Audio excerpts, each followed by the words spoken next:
You step in our country, you want to take away opportunities and spaces that are meant for struggling, marginalized groupings of our country that are yet to see a reprieve that emanates from a realization of what does it mean to crystallize and translate directly to a personal enjoyment, the unleashing and the understanding of the democratic dispensation that they live under. You come and want to take that away when we are yet to fully see that being realized and be fulfilled for every single historical and currently marginalized people to enjoy.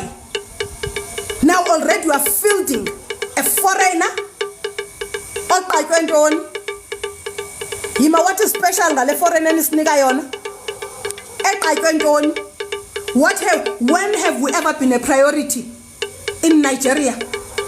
When have we ever been a priority in Nigeria? If we were to say now, there are scholarships for free in Nigeria, would they say South Africans first? Would they say we offer an all expenses paid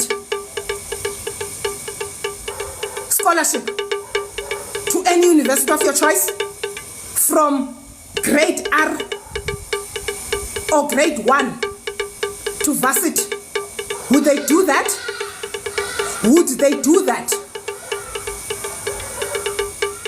Now we must prove that we care for Nigerians by surrendering a space that belongs to South African women.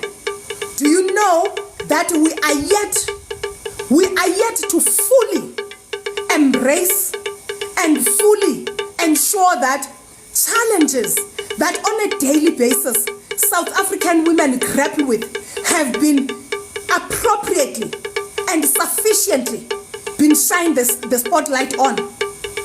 Now we must already, when we're